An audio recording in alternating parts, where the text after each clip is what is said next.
Hello, everyone. Hello, everyone. Welcome back to the Outlyres Pod. Favorite potty of them all. We're just going to hang out and talk for a bit about how the frickety frack do musicians make money? It's an excellent question. We have personal answers, general answers, ridiculous jokes, etc. Hang out with us and find out how musicians make money, So, are we just jumping right in? Are we going to We're just jumping right in. We're getting crazy. So, how do musicians make money? So, I'm sure there's a lot of terrible... I need my espresso for this. I'm sure there's a lot of terrible jokes that you could make about musicians not making money. There's the old, what do you call that? Stereotype of the poor musician. Yes, the struggling musician, more specifically. Yeah, the starving artists, just all of those. Well, I know a ton of people that are doing pretty darn good as artists, man. How about you? Yeah, ditto. I feel like, you've lovingly referred to the lifestyle of the gigging musician as a blue-collar musician. But there's so many ways, and I feel like people don't realize, like, the hourly rates can be pretty substantial for various things. And if you're down for a varying lifestyle full of different types of work and kind of odd hours, it can really be a lucrative little guy for you. So if you are curious if you can do it, my favorite thing anyone's, well, that's a really broad claim, but I think in general, I love this thought that you only have to be a step ahead of everyone else when you're teaching, I feel like that applies to a lot of things. When you're gigging, when you're trying to be a pro on some level, you just got to be a step ahead of the average. Right? And then people will be like, oh my gosh, I want to hire that person. Yeah, man. And some people are several steps below the average, including me on some of the things that I get hired for. Several steps below the average. And they hire me anyway. I'll take it, dude. I ain't going to turn it down, baby. Sometimes my real estate dude was talking about he can't find painters right now. Most people are backed up a month and a half as a painter. Whoa. It's like, man, I'm scared about who I'm going to hire as the painter. Because, like, once I hire them, they're probably like the one guy that nobody wants to have. Well, whatever. It'd be the guy that's bad at marketing. But anyway, okay, so here we go. Teaching, man. Teaching music is obviously the thing that I think most people would think about, dude. So you can teach private lessons.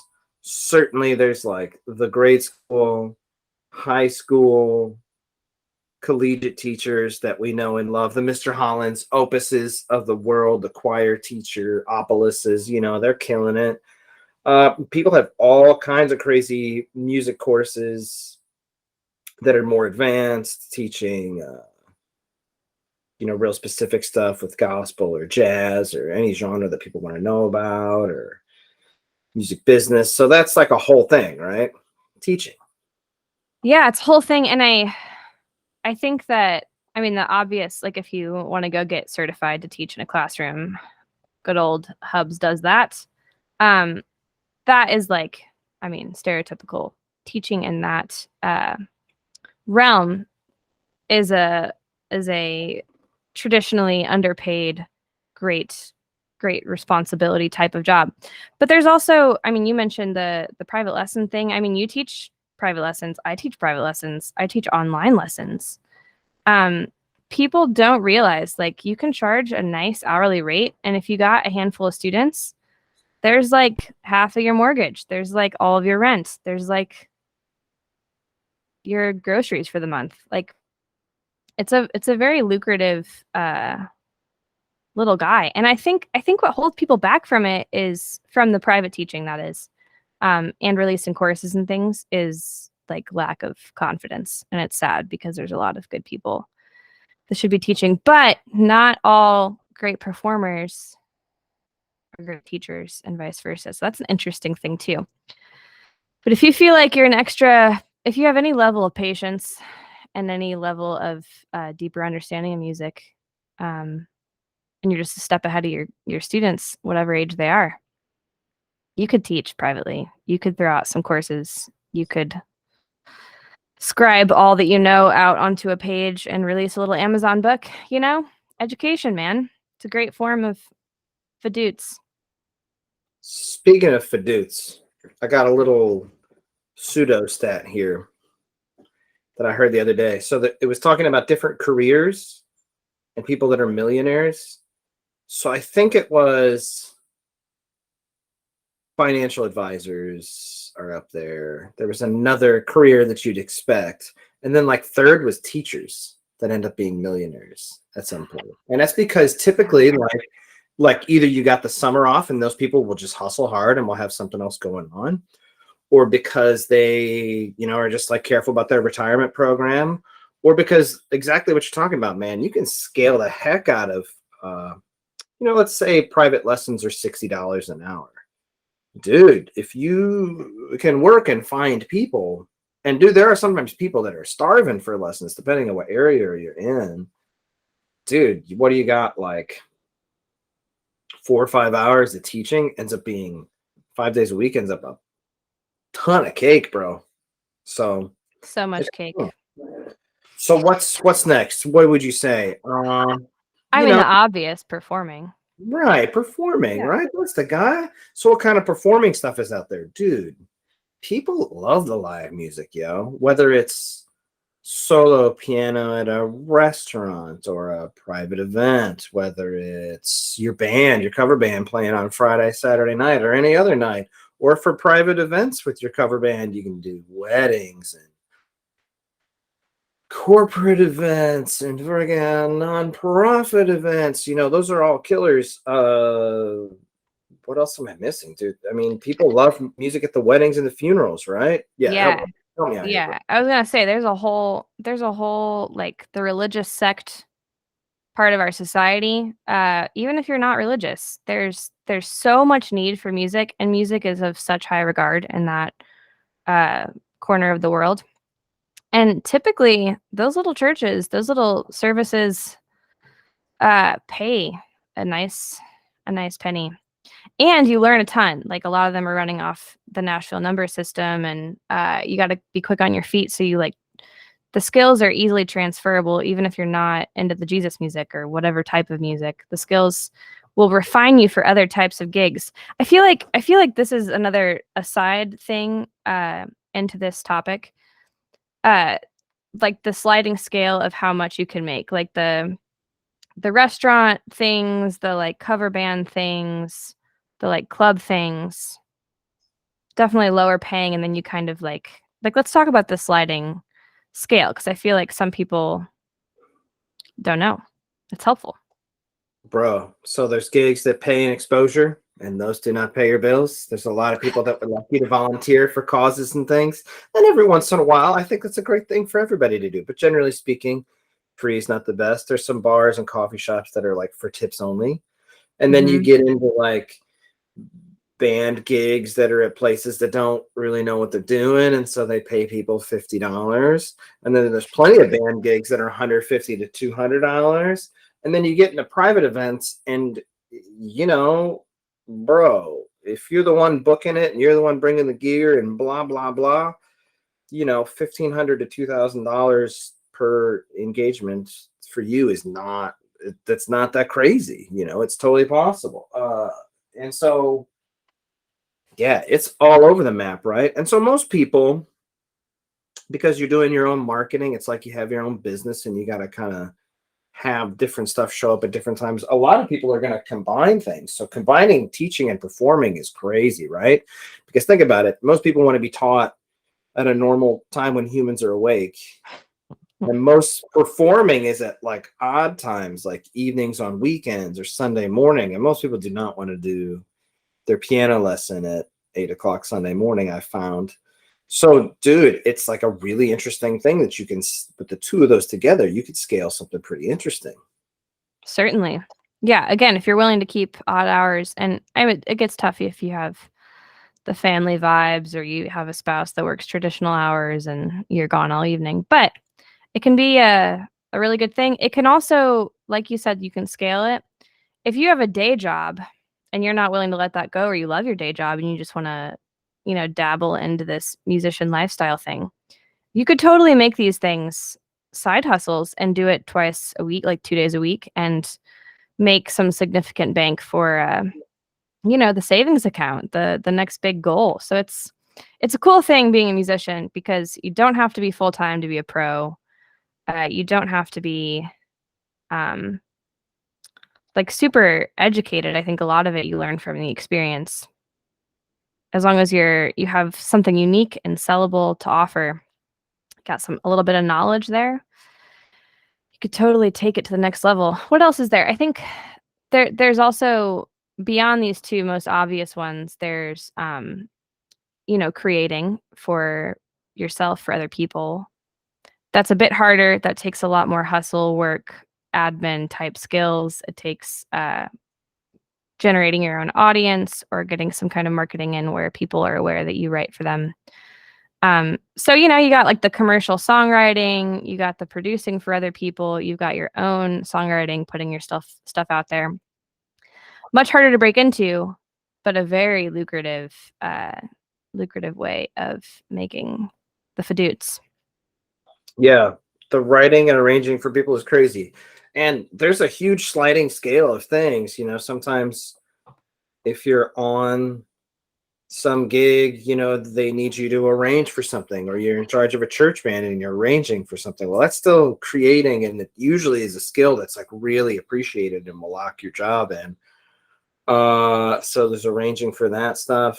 There's writing. Dude, I did a thing. I don't know if I've ever told you this. I had the cutest gig that I booked where this guy had a flute piece and he was just playing a flute part, but he didn't know what kind of chords he wanted. So he had some basic harmonies and he wanted somebody to just fill it out. And I just like totally played, and he recorded it for his daughter's wedding. That's awesome. Yeah. So cute. Yeah, like the custom thing, like the custom lyrics, the custom arrangement, the custom blah, blah, blah. Everyone has a celebration. Everyone loves music. Everyone likes the sentimental value of it. There's so many ways you could do it. So cool. Yeah, bro. So writing for people's weddings, writing for people's funerals, these things come up, and then there's just like the big time pro stuff of releasing your own album or writing for other people's albums, or writing for film, or writing for TV, or having your music that you already wrote used in film and TV, writing jingles. Dude, there are people that do that on the local level. Like they're just hanging out in their house, their home studio, just kicking it, just writing car commercials, and writing. Dude, people crush it, writing for PBS, writing for. So that's all possible stuff. Yeah, it's a whole affair of opportunity. And how do you get into all this? I think it's just there's the more obvious level. You for the performing, you can start with some of the exposure things just to see what you're getting into. You can network with people that way. You can hop on some of the online services, the Thumbtack, the Gig Salad. If you feel like, you got a little promo kit you can throw up to show what you got going on. You can hop on any job search things and to teach lessons, that is, you can jump into a pre-established, school. There's many private studios out there that have multiple instructors. If you're a certified teacher, you probably already know what to do there. Yeah, arranging, writing. If you have like creative buddies that are like, I would love a little score for my film, my 2-minute film. Okay, try it out. Like there's just so many ways to dig in. If you're aware of it, you'll see more opportunity than if you're not aware, you're not seeking it. But those are kind of the primary ways, right?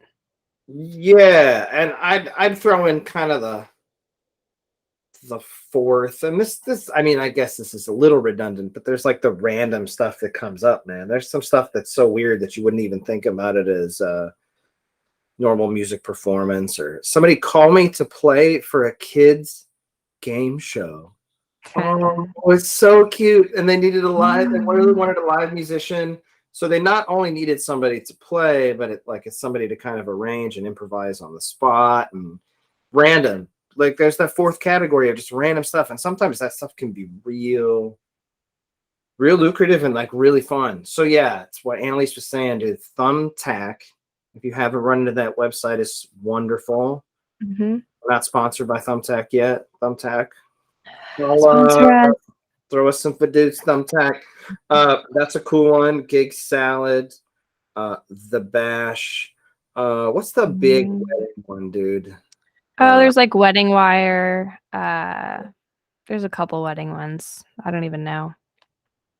Yeah, so there's wedding websites specifically for that. And so you can pay to be on those, or some of them have free starter packs, you know. And then the other dumb thing that I would say about gigs is always word of mouth has been the best, because we're not Coca-Cola, bro. I'm not having a polar bear commercial at Christmas. I don't have anything cool going on, right? So it's like that's a cheesy phrase. Are you ready to be hit with that cheesy, like, so ready, Gen Z ass? Your net worth is your network, or your network is your net worth. Ooh. It's just like, just like talk to people about what they got going on. Tell them what you're doing, You'd be surprised as you meet musicians. They'll refer you to a ton of stuff, man. And like the people that love you, the people that care about you, the people that like what you're doing will refer you. So don't be hesitant to talk belly to belly with people or on the social media rights. Tell them what you're doing, Yeah, networking is I think for me has been the biggest just natural meetings of people. I mean, that's how we came about. That's how I've gotten some of the best gigs. Networking. People will talk good if you're a generally good person and you have something to offer. So that's kind of the short shtick on making money as a musician. We could talk for hours about this, and we probably will continue on other little potties. So thanks so much for joining us. If we missed something, hop in the comments and be like, I've made money doing this. We kind of love to hear like your crazy ways of making money. If you have questions, if you're like, that was terrible, can you do a better one? You can let us know. Yeah, if you want some details on things, I would say for us, teaching and performing is a very comfortable area. So especially if you've got teaching and performing questions, but you can ask some writing questions. We've done some of that too. We write things once in a while. Heck yeah, we're breaking into that even more day by day. But anyways, thanks for joining us today. Okay, bye.